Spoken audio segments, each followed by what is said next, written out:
We're going to use Riemann sums to find the area of the region bound by the function f of x equals x plus x squared on the interval from 0 to 3.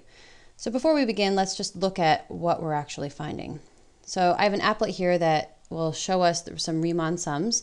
Right now I have our function in blue drawn here, and we're looking on the interval between 0 and 3, and there are 3 rectangles of equal width. I chose right-hand rectangles. I'll use right-hand in this exercise. So if I want to approximate the area under this curve between 0 and 3, instead of finding the area under the curve, I could instead find the area of the sum of these 3 rectangles. Now that's going to be an approximation, but not a very good one since I have all this extra overhang. So notice that as I increase the number of rectangles that I fit in this interval between 0 and 3, that the more rectangles I put in, the better the areas of the rectangles approximate the area we're actually looking for. So by the time we even get to around 50 rectangles, we've already got a pretty good approximation. Okay, so that's the idea we're going to do today, except rather than finding, say, 50 rectangles area, we're going to let n go to infinity, find the area of an infinite number of rectangles in that interval. That will give us the actual area.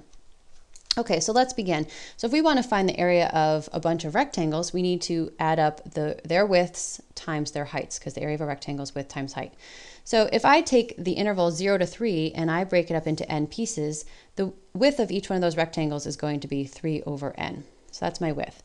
The heights, however, are going to be different because depending on where we are, somewhere between 0 and 3, the height is going to depend on the function. So the height is going to depend on f. So we're going to add up all of our rectangle heights, and those heights will be f of 3 over n, that's our width, but then times k, because k is going to run from 1 to n. So right now, this expression we've written represents the area of n many rectangles, the widths, which is constant, times the heights, which change. That's why we have this in terms of the function. So we want to just take the limit of this expression as n goes to infinity. And that'll give us the actual area that we're looking for. Okay, so let's do that. So we have our width, 3 over n, and we have our function f of 3 over n times k. So let's use our function x plus x squared and rewrite this. So we have our sum from k equals 1 to n of 3k over n plus 3k over n quantity squared, right? Because our function is x plus x squared. Okay, so, and this whole thing is still inside sigma. So we have this sum rule of sigma notation, that says that we can, if we have the sum of a sum inside of a sum, we can break it up into 2 pieces.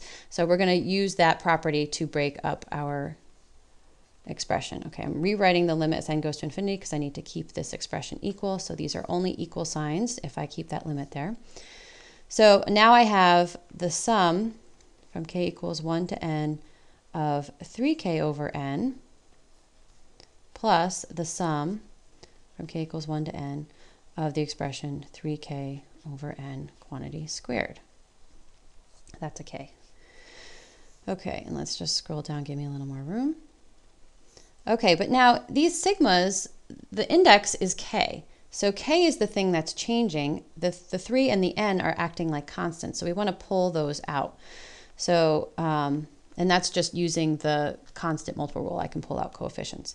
So this is going to be 3 over n times the sum from k equals 1 to n of k. And over here, remember this expression, I'll just write over on the side, if I square that, is 9k squared over n squared. So the 9 over n squared is the coefficient. That's going to come out. And I have the sum from k equals 1 to n of k squared. And again, I'm going to keep my limit as n goes to infinity out front to keep these equal signs. Okay, so now I have these 2 expressions. So I have the sum of the first n integers and the sum of the first n squares, and I have formulas for how to rewrite those in terms of the upper bound n. So let's use those formulas.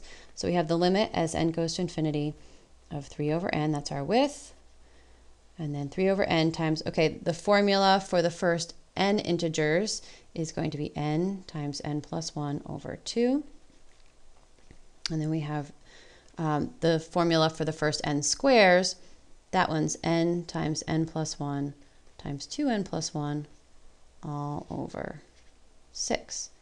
So notice, finally, I got rid of my sigmas, got rid of my k's. I have an expression, the limit as n goes to infinity, of some expression only with n's in it.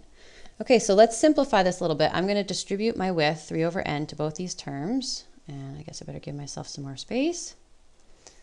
Oops, sorry. Okay, so we have the limit as n goes to infinity of, all right, the 3 times the 3, that gives me the 9. We'll keep the n and the n plus 1 in the numerator. Then I have my n times 2, so that's 2n squared.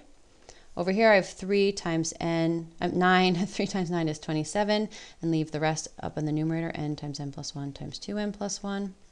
And in the denominator, that's a bad line, sorry, I have n times n squared times 6, so I get 6n cubed. Okay, so now I have 2 rational expressions, and notice that in the numerator of this first rational expression, if I were to distribute this 9n, I would get a second degree polynomial over a second degree polynomial. And so the limit as n goes to infinity is going to go to the leading coefficients, the ratio of the leading coefficients. So in this case, that's going to be 9 over 2. If you can't do that in your head, go ahead and distribute this out and see what happens. You'll see you get a quadratic over a quadratic. Over here, if I were to FOIL this expression out and multiply by the 27n, distribute by 27n, again, the leading term would be this 27n times this n times the 2n. So I'd get 54n cubed over, plus some other things, over 6n cubed. So again, it's the 2 degrees of these polynomials are equal, so the limit as n goes to infinity is going to go to the ratio of the leading coefficients. So 54 over 6, which is of course 9. So I've now gotten rid of n. I've actually evaluated the limit as n goes to infinity. So this limit as n goes to infinity is 9/2. The limit of this expression as n goes to infinity is 9, 54 over 6. So I have my 9 plus 4.5, and I get the total area is 13.5. Okay, and notice, by the way, that this was actually pretty close to what our applet was showing. Our applet was saying 13.85 when we had 51 rectangles. As we would increase, we would see that it would get closer and closer to the 13.5.